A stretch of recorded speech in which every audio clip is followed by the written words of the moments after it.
प्यारे बच्चों, नमस्कार।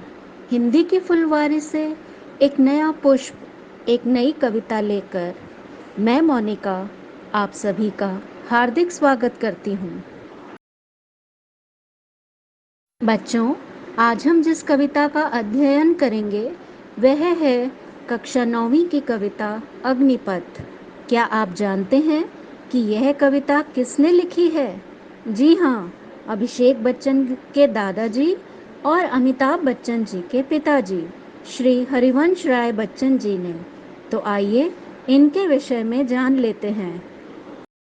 इनका नाम हरिवंश राय श्रीवास्तव था और घर में बच्चा या बच्चन कहकर पुकारे जाने पर बाद में ये इसी नाम से प्रख्यात हो गए।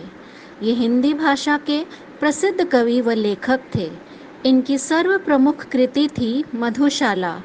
इलाहाबाद विश्वविद्यालय में अध्यापन कार्य करने के उपरांत ये भारत सरकार के विदेश मंत्रालय में हिंदी विशेषज्ञ रहे। इसके उपरांत राज्यसभा के मनोनीत सदस्य। इनकी गणना हिंदी के सर्वाधिक लोकप्रिय कवियों में होती है। बच्चन जी की कविताएं सहज एवं संवेदनशील तथा मर्म को छूने वाली हैं। इनकी रचनाओं में व्यक्ति वेदना, राष्ट्र चेतना तथा जीवन दर्शन के स्वर मिलते हैं। तो बच्चों, अब हम अपनी आज की कविता का प्रारंभ करते हैं। बच्चों, इस कविता का शीर्षक है अग्निपथ। यहाँ बच्चन जी ने संघर्षमय जीवन को अग्निपथ कहा है। अग्निपथ अर्थात कठिन मार्ग या मुश्किलों से भरा हुआ रास्ता।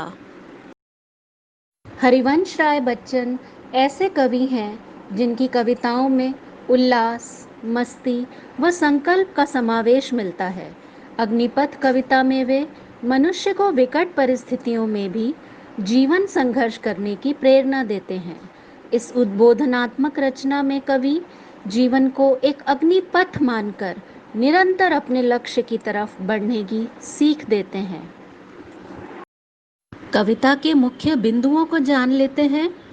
इस उद्बोधनात्मक कविता में कवि ने मनुष्य के माध्यम से स्वयं को ही संबोधित किया है। इस संघर्ष में जीवन की राह को अग्निपथ की संज्ञा दी है। दहकते जीवन पथ पर छाया की इच्छा किए बिना अनवरत गतिशील रहते हुए ही आगे बढ़ना चाहिए। कवि कभी भी थकने, थमने और वापस नहीं मुड़ने की शपथ लेते हैं, क्योंकि उनकी दृष्टि में कर्मठता ही श्रेष्ठ मानव धर्म है।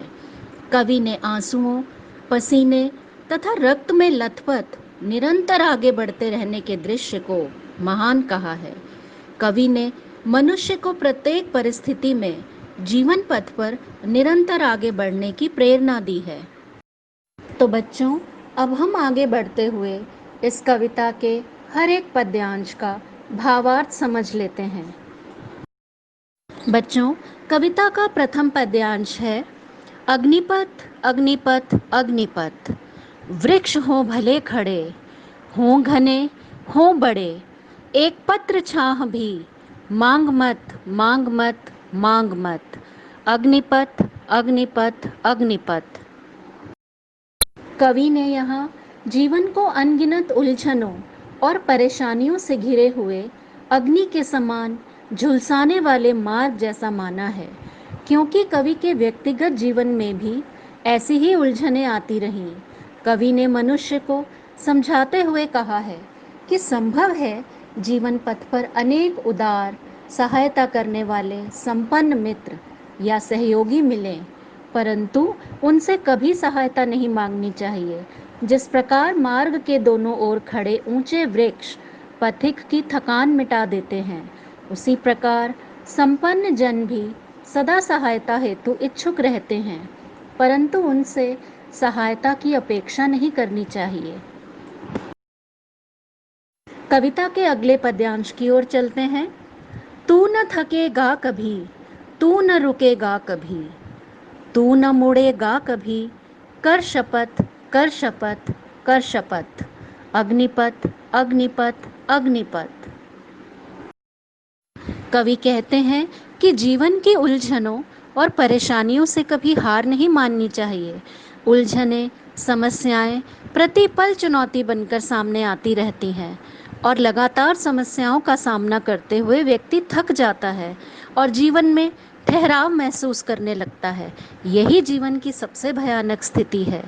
ऐसे में मनुष्य को कभी पीछे मुड़कर नहीं देखना चाहिए। कवि मनुष्य के प्रतीक के रूप में यहाँ स्वयं को ही संबोधित करते हुए कहते हैं कि मन को यह शपथ लेनी ही होगी कि वह किसी भी विप्लवकारी स्थिति में, किसी भी कठिन परिस्थिति में थक हार कर समझौता नहीं करेगा। जीवन का मार्ग यदि अग्निपथ के समान विकराल है तो वह उस मार्ग पर सहर्ष झुलसते हुए अविराम बढ़ना स्वीकार करेगा। यह महान दृश्य है, चल रहा मनुष्य है, अश्रु स्वेद रक्त से लथपथ लथपथ लथपथ, अग्निपथ अग्निपथ अग्निपथ। इस जीवन रूपी अग्निपथ पर चलना यह अपने आप में ही एक महान दृश्य है।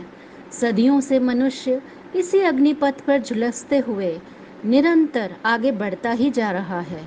कभी अश्रुओं से, कभी पसीने से, कभी खून से सराबोर होता हुआ भी निरंतर अपने लक्ष्य की ओर अग्रसर है।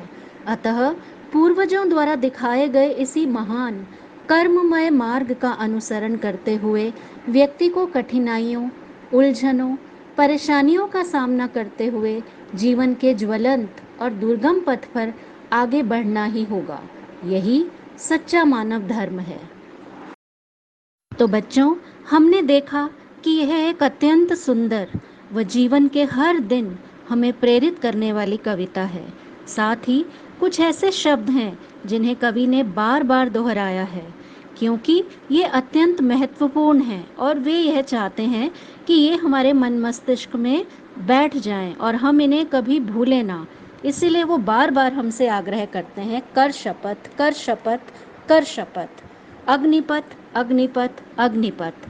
जिस प्रकार से स्वामी विवेकानंद जी ने कहा था कि उठो, जागो और तब तक मत रुको जब तक अपने लक्ष्य को प्राप्त न कर लो, उसी प्रकार से कविता के ये शब्द भी हमें निरंतर प्रेरित करते हैं। कविता का मुख्य संदेश यही है कि मनुष्य को राह में सुख रूपी छाह की चाह न कर अपनी मंजिल की ओर कर्मठता पूर्वक आगे बढ़ते ही जाना चाहिए। संघर्षशील मनुष्य का जीवन आग पर चलने के समान है। कवि उसे कर्मशील जीवन की शिक्षा देते हैं। वे जीवन की क्षणिक सुविधाओं को छोड़कर चुनौतियों को जीतने का मार्ग दिखाते हैं। उनका मानना है कि जीवन के अग्निपथ को पार करके ही तुम्हें मनचाही मंजिल मिल सकेगी, और वे कहना चाहते हैं कि अपने स्वयं के परिश्रम से ही सफलता पाना हमारा लक्ष्य होना चाहिए। इस कविता के कुछ मूल्यांकन प्रश्न हैं। अग्निपथ कविता के प्रतिपाद्य पर विचार करते हुए वर्तमान में इसके महत्व पर प्रकाश डालें। कविता पढ़कर आपके मन में किस प्रकार के भाव उत्पन्न होते हैं, और क्या घने वृक्ष भी राह में बाधक हो सकते हैं? अंत में मैं यही कहना चाहूंगी, एक धुंधली सी मंजिल, एक कांटों भरा अग्निपथ, जुत्सजू में रख परवाज हौसलों भरी, तो रुक मत, भर उन्माद हिरण सा जीवन के इस बीहड़ में तू, ए राही तू नाउम्मीद हो के रुक मत, तू रुक मत, अग्निपथ अग्निपथ अग्निपथ। धन्यवाद बच्चों, मिलते हैं अगली कक्षा में एक नई वीडियो के साथ। नमस्कार।